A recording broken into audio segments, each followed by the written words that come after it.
வணக்கம். தாய் கொடுத்த தாய்ப்பாலுக்கு வணக்கம். என் தாய்க்கே தமிழ் கொடுத்த தமிழ் பாலுக்கு வணக்கம். பக்கம் பக்கமா முதல்வருக்கு பேசுற எச்ராஜாவுக்கு பக்கவாதமா திருப்பூர் விவகாரத்துல கூட போலீஸ் எல்லாம் அப்படி சாப விட்டாரு. எங்களை தடுக்காதீங்க பாய், உங்க குடும்பம் எல்லாம் நாசமா போகட்டும் அப்படின்னு சொல்லி. எங்களை தடுக்காதுங்க பாய், உங்க குடும்பம் எல்லாம் நாசமா போட்டோம் அப்படின்னு சாப விட்டாரா? கோயில்ல வழிபாடு நடத்தலன்னா குடும்பம் இல்ல நாடே நாசமா தான் போகும். இன்னைக்கு பாகிஸ்தான் எப்படி இருக்கு? பாகிஸ்தான்ல அருகம்புல் வைக்குமா? அரளிப்பூ வைக்குமா? பாகிஸ்தான்ல அரளிப்பூ வைக்குமான்னு கேட்க. இன்னைக்கு பாகிஸ்தான் பிச்சை எடுக்கணும் காரணம் என்னங்க? அங்க கோயில் இல்லாதனாலதான். அதனாலதான் ஐயா அப்படி சொன்னார், குடும்ப நாசமா போனா கோயில் இல்லாம எப்படி குடும்பம் நடத்த முடியும்? எப்படி வாழ்வாதாரத்துக்கு சாப்பிட முடியும்? இத மதவரின்னா பாகிஸ்தான் போகும்போது ஒரு நாடு தானே போச்சு. இன்னைக்கு எத்தனை நாடு இருக்கு? பாகிஸ்தான் அப்படின்னு ஒரு நாடு எதுக்கு கொடுத்திருந்து? அதை பார்த்து எல்லாரும் தெரிஞ்சுக்கணும் அப்படிங்கிறதுக்காகத்தான். மதம் சார்ந்து ஒரு நாடு பிரிஞ்சா அதுக்கு என்ன ஆகும் அப்படிங்கிற வரலாறு தெரிஞ்சுக்கணும் அப்படிங்கிறதுக்காகத்தான் ஒரு நாடு கொடுத்துருக்கு. ஆனா இன்னைக்கு எப்படி இருக்கு? அதை பார்த்து நம்ம என்ன பாடம் கத்துக்கலன்னா மதவெறின்னா என்ன அர்த்தம்? பாகிஸ்தான் போகும்போது ஒரு நாடு தானே போச்சு. இன்னைக்கு எத்தனை நாடு இன்னைக்கு வரைக்கும் குண்டு வெடிச்சிட்டு இருக்கு. என்ன காரணம் இங்க? என்ன காரணம்? மதவெறி. அதனாலதான் குண்டு வெடிக்கு. ஒரு கல்யாண நிகழ்ச்சி கொண்டாட முடியுதா?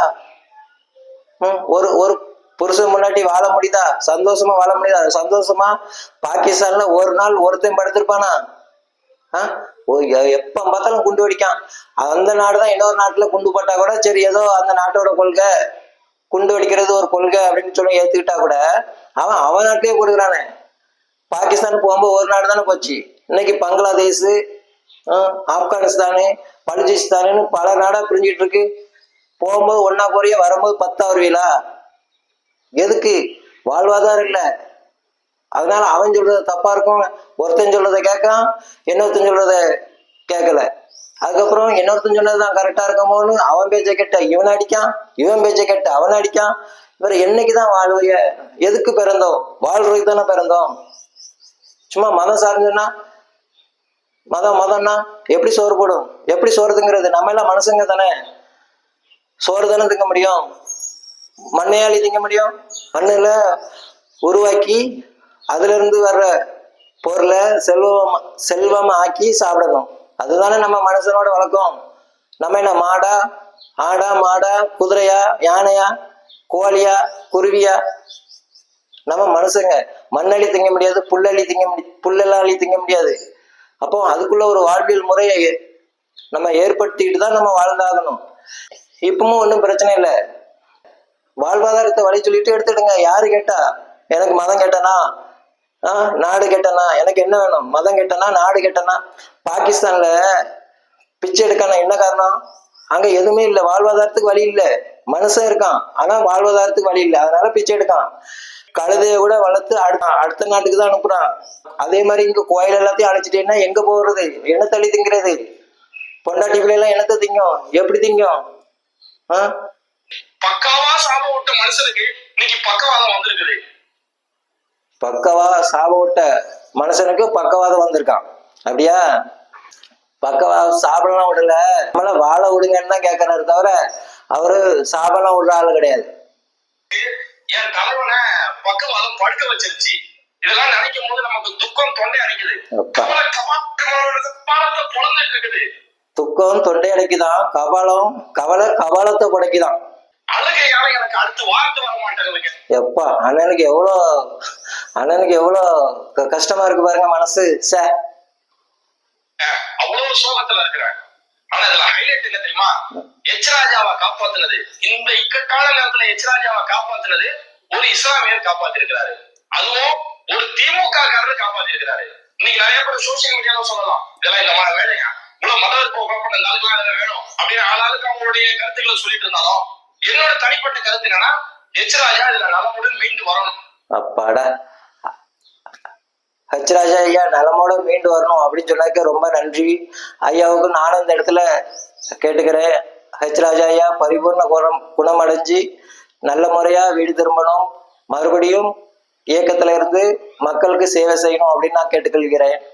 இன்னொன்னு சொன்னாரு அண்ணே, அவர் பேரு தெரியல, ஆனா என்ன சொன்னாரு, அதுல ஹைலைட் என்னன்னா இஸ்லாமிய டாக்டர் தான் காப்பாத்தினாரு அப்படிங்கிறாரு. அது ரொம்ப பெருமையா இருக்கு கேட்கறதுக்கு. இன்னொன்னு, திமுக கட்சியில இருக்க ஒரு டாக்டர் தான் காப்பாத்தினாரு. டாக்டருக்கு என்னையா மதம், ஜாதி, மதம்? எங்க இருந்தாலும் ஊசியை உடம்புல தானே போடணும். திமுகவில் இருந்தா எங்க போடுவாங்க? அதே மாதிரி இஸ்லாமிய டாக்டர் தான் ஹெச்ராஜ் ஐயாவை காப்பாத்துறாரு, அதுல எந்த சந்தேகமும் இல்லை. ஆனா ஹெச்ராஜ் ஐயா இஸ்லாமிய டாக்டரை பார்த்து, ஐயா என்னைய காப்பாத்தினாக்கு ரொம்ப சந்தோஷம் ஐயா, உங்களை நான் வணங்குறேன் அப்படின்னு ஹெச்ராஜ் ஐயா சொல்லுவாரு. நீங்க சொல்லுவீங்களா? நாங்க வணங்குற கடவுள்ல ஒண்ணுதான் டாக்டரு, நாங்க வணங்குற கடவுள்ல ஒண்ணுதான் மருத்துவர். அப்படி இருக்கும்போது நாங்க வணங்குற கடவுள்ல ஒண்ணுதான் நீங்களும். ஹெச்ராஜ் ஐயா அந்த டாக்டரை வணங்குவாரு, நீங்க வணங்குவீங்களா?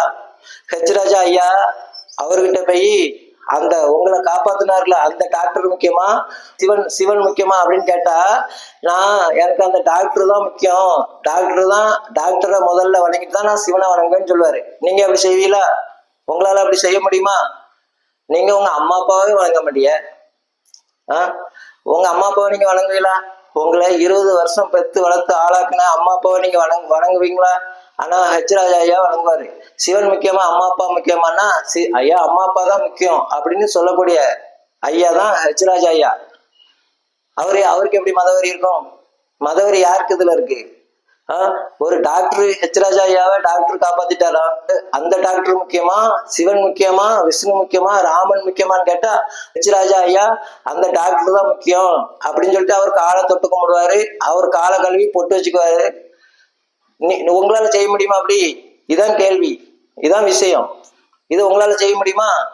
இஸ்லாமிய டாக்டர் காப்பாத்திட்டாரு அப்படிங்கறதுக்காண்டி இவ்வளவுக்குள்ள ஆதாயம் தேடுறீங்களே, அதுக்கு முன்னாடி டெல்லியில கொண்டு வடிச்சுத அதுவும் ஒயிட் கலர் ஷிப் தானே, அதுக்குன்னு ஒரு யூனிவர்சிட்டியில இருந்து தானே, அதுவும் ஒரு மதம் சார்ந்த டாக்டர் தானே. அப்பம் பேசல,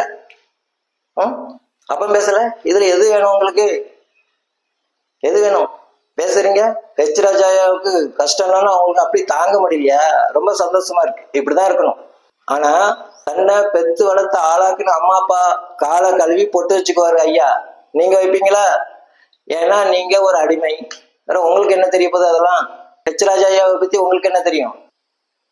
ஹெச்ராஜ் ஐயா நீங்களும் நானும் சந்தோஷமா வாழ்றதுக்கும், உங்க பொண்டாட்டி பிள்ளைங்களும் உங்க குடும்பமும், என் பொண்டாட்டி பிள்ளைங்களும் குடும்பமும் வாழ்றதுக்காக போராடுறாரு. அதனால ஒரு இயக்கத்துல இருக்காரே தவிர அவருக்கு மத வரி, ஜாதி வரி, இனமொழி வரி எந்த ஒரு வரியும் கிடையாது. நம்ம நாடு நல்லா இருக்கணும், அவ்வளவுதான். நம்ம நாடு நல்லா இருந்தாதான் நம்ம யாருக்கும் கைகட்டி நிக்க வேண்டிய இருக்காது. அந்த ஒரே ஒரு எண்ணம் மட்டும்தான். மற்றபடி கடவுள் அவர் எதை கொடுத்தாலும் வணங்குவாரு, எல்லா கடவுளையும் அவர் வணங்குவாரு. தான் அம்மா அப்பா காலை கழுவி பொட்டு வைக்கிறவன், தன்னை காப்பாத்தின டாக்டரை வணங்குறவன் எப்படியா இன்னொருத்தனுக்கு எதிராக இருப்பான்? ஆனா அன்னைக்கு பாகிஸ்தான் பிச்சை எடுக்குதுல்ல, அதே மாதிரி பிச்சை எடுத்துடக்கூடாது, நம்ம நாடு பிச்சை எடுத்துடக்கூடாது அப்படிங்கறதுக்காக போராடுறவர் தான் ஹெச்ராஜ் ஐயா. அந்த ஐயாவை பத்தி உங்களுக்கு என்ன தெரியும்? ஏன்னா எந்த ஒரு மனுஷனுக்கு இப்படி கெடுதி நடக்கணும் அப்படின்னு எதிர்பார்க்கறது ஃபர்ஸ்ட் தப்பு. ரெண்டாவது ஹெச்ராஜ் ஐயா மீண்டும் வந்தே ஆகணும். இத்தனை நாளா இஸ்லாமிய வெறுப்பு பரப்பினார்ல, இத்தனை காலமா திமுக வெறுப்பு பரப்பினார்ல, இன்னைக்கு அந்த ஹெச்ராஜாவை காப்பாத்துறது ஒரு இஸ்லாமியர், அவர் ஒரு திமுக காரர். அப்ப அவர் மீண்டும் வெளியில வரும்போது ஒரு நபரை காப்பாத்துறதுக்கு டாக்டரா இருந்தா போதும். அது என்ன இஸ்லாமிய டாக்டரு, இந்து டாக்டரு, கிறிஸ்தவ doctor, DMK doctor, BJP doctor, AIADMK doctor, Naam Tamilar கட்சி டாக்டரு, அது என்ன டாக்டரு? எங்க இருந்தாலும் ஊசி உடம்புல தானே போடணும், படிச்சிருந்தா தானே போட முடியும். அந்த டாக்டருக்கு மேல ஒரு சக்தி இல்லை அப்படிங்கிறது உங்களுக்கு புரியுதா? அந்த புரிதல் என்னைக்கு வருதோ அப்போதான் நம்ம அம்மா அப்பாவுக்கு மேல எந்த சக்தி இல்லையே, ஒரு சக்தியும் இல்லைன்னு என்னைக்கு புரிதல் வருதோ அன்னைக்குதான் ஹெச்ராஜ் ஐயாவை பத்தி உங்களுக்கு தெரியும். அது வரைக்கும் தெரியாது. தப்பான காரியத்தை செஞ்சிருக்கிறோம், எந்த இஸ்லாமியர்கள் அழிக்கணும் ஒழிக்கணும் நம்ம நினைச்சிருந்தோமே, அவங்க தான் நம்மளை காப்பாத்தி இருக்கிறாங்க. அதுதான் நான் சொல்றேன். எனக்கு ஜாதி, மதம், இனம், மொழின்னு எதுவுமே கிடையாது. நான் இஸ்லாத்துக்கு மாற ரெடி தான்.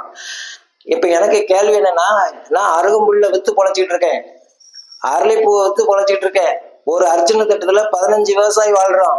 அந்த அர்ச்சனை தட்டை கோயில்ல வித்து நான் வாழ்ந்துட்டு இருக்கேன். எனக்கு வழி கிடைக்குமா? வாழ்வாதாரம் கிடைக்குமா? பாலை கறந்து அபிஷேகம் பண்ணலன்னா, பாலை கறந்து நெய் அபிஷேகம் பண்ணலன்னா, இந்தியாவுல பாலை கறந்து முத்தம் தான் தெளிக்கணும்.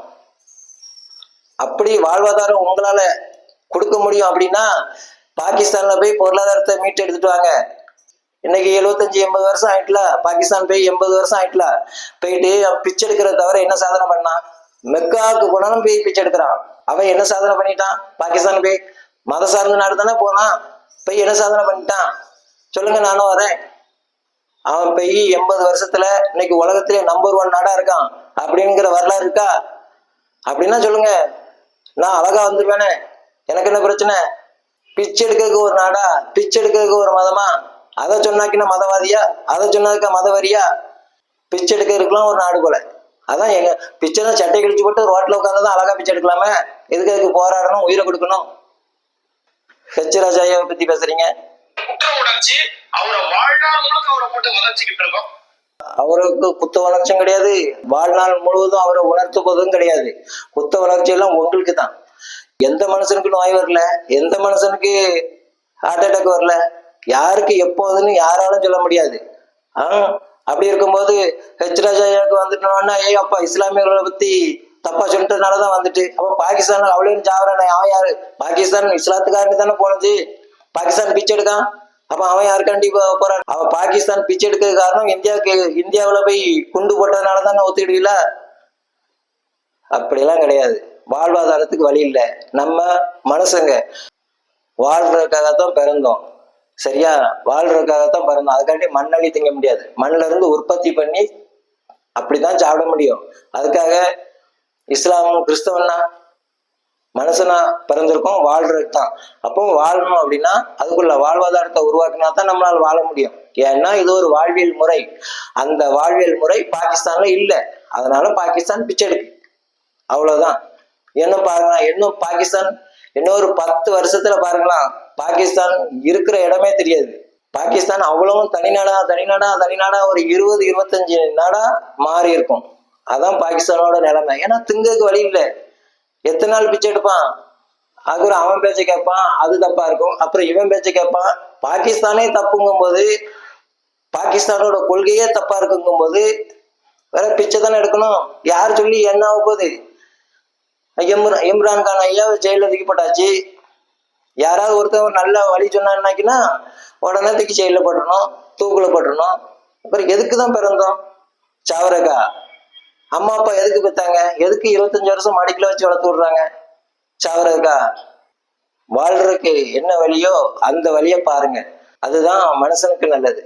நம்மளை நம்பி பெண்கள்லாம் இருக்காங்க, அந்த பெண்களுக்கு சந்தோஷமான வாழ்க்கையை கொடுக்குற வேலையை பாருங்க. அதை விட்டுட்டு அது ஹெச் ராஜா ஐயாவை சொன்னீங்களே, ஹெச் ராஜா ஐயா பெண் தான் கடவுள்னா ஏத்துக்குவாரு.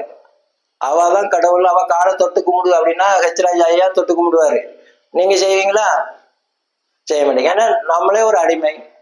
இப்ப நமக்கு எல்லாரும் அடிமையா தான் இருக்கும். அப்படி இருக்கும்போது ஹெச் ராஜா ஐயாவை பத்தி பேசுறதுக்கு உங்களுக்கு என்ன தகுதி இருக்கு? இந்த நாடு வில்லொடைச்ச ராமங்கூட என் மாமன் வந்தா யோசிக்கணும்னு பாட்டு படிக்கிற பொம்பளை பிறந்த நாடு. அப்பேற்பட்ட நாட்டுல பிறந்துகிட்டு என்னையா பேச்சு பேசுறீங்க? ஹெச் ராஜா ஐயா மதவாதியம். ஹெச் ராஜா ஐயா இஸ்லாத்தை பத்தி எல்லாம் பேசல. யாருக்கு எதிராகவும் என்னைக்குமே பேச மாட்டாரு, பேசுனது கிடையாது. அவரு பேசுறது நம்ம நல்லா இருக்கணுங்கிறதுக்காகத்தான் பேசுறாரே தவிர மற்றபடி அவருக்கு எந்த சிந்தனையும் கிடையாது, எந்த கொள்கையும் கிடையாது. தனக்கு எதெல்லாம் நன்மை செய்தோ அதெல்லாம் வணங்குற ஒரு தெய்வம் தான் அந்த ஹெச் ராஜா ஐயா. அவரு டாக்டரை வணங்க சொன்னாலும் வணங்குவாரு, மாட்டை வணங்க சொன்னாலும் வணங்குவாரு, தாயை வணங்க சொன்னாலும் வணங்குவாரு. ஆனா உங்களை மாதிரி கிடையாது. ஒண்ணும் இல்லை, என் அம்மா அப்பா தான் எனக்கு முத கடவுள், அதனால என் அம்மா அப்பா கால கழுவிதான் நான் பொட்டு வைப்பேன்னு அவர் வைப்பாரு. நீங்க செய்ய முடியுமா? நீங்களும் 10 மாசம், அவரும் 10 மாசம் தானே. அதுனா உங்களுக்கு மட்டும் அப்படி, ஐயாவுக்கு மட்டும் எப்படி? அதனால ஹெச் ராஜா ஐயாவை பத்தி பேசுறதுக்கு கொஞ்சம் யோசிங்க, கொஞ்சம் நல்ல விதமா பேசுங்க, சரியா? ஹெச் ராஜா ஐயா மதவாதி கிடையாது, மனிதன். அதே போல எல்லாரும் மனுஷனா இருக்கணும்னு நான் வேண்டிக்கிறேன். நன்றி, வணக்கம். தர்மத்தின் வாழ்வுதனை சூது கவ்வும், பின் இறுதியில் தர்மமே வெல்லும். ஜெய்ஹிந்த்.